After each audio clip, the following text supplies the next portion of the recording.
Everyone's got to start somewhere, and chances are, if you're brand new to something, you'll suck at it. I've done a lot of creative things in my life, and this philosophy is very, very apparent in what I've made. From early Minecraft videos to skits and even editing, I've had a tendency to jump into things without really knowing what I'm doing or how I'm going to do it, which is arguably not a great idea, but it's worked out pretty okay for me so far. This tendency to jump into things having no idea what I'm doing is no different when it comes to making video games. You see, I put out my first game in 2020. Just kidding, I put out my first game in 2016. Just kidding. My first game, which I haven't really talked about a lot because honestly I'd forgotten about it, was released all the way back in December of 2014 when I was just 12 years old. So picture me, but like small. Programming had always been such a fun concept for me, and having a strong background in math and literature at 12, my cousin Dominic and I decided that we would make games. No, we would make games for Nintendo.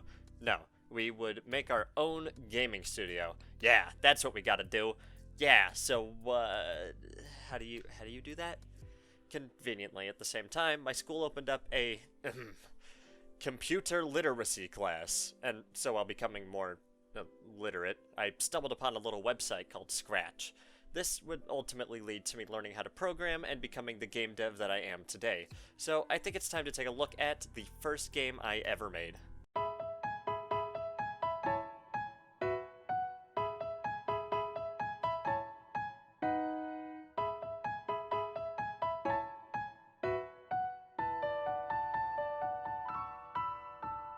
This is Doors.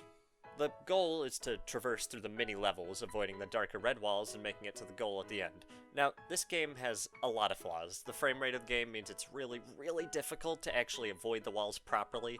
They're supposed shortcuts that aren't actually possible to make it through. It uses music from another game, and a Nintendo game at that, and the difficulty curve looks a bit more like a difficulty pyramid. However, after revisiting it, it's honestly not that bad. As far as terrible video games go, this isn't too far down. The music, while being a DMCA offense waiting to happen, makes it a really serene experience, and because of the fact that the levels and everything is hand-drawn, it gives a really fun vibe that stays strong throughout the rest of the series. And yeah, there's 6 of these games. I spent a few weeks just pumping them out and being the coolest kid in the class with my games. Every game had its own gimmick and own name memeing on some phrase, and each one was in complete violation of DMCA regulations. But it was really fun to make, and I don't think I'd be doing what I was doing today without both the ability to make these through Scratch and the support of my friends and family playing these games. But the Doors series wasn't the only game I made on Scratch. In fact, it was far from it. I made and published 24 games on Scratch. That's right.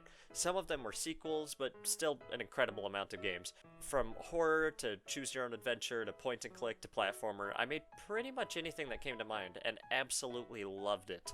I'm likely going into all of these in a separate video that I've been working on, showing my entire game dev career, which is more of a documentary than anything. So if you can get anything from this, know that being good or even just better at something takes time and practice. And sometimes that means committing several DMCA violations and making a basically unplayable game 6 times in a row, but it's all in the process of learning, and honestly, that's the most important part when it comes to game dev. But that's all I have. Thank you for watching, subscribe to be an epic plasma gamer, and join the Discord to be just a really epic person, and I will see you next time. Later, nerds.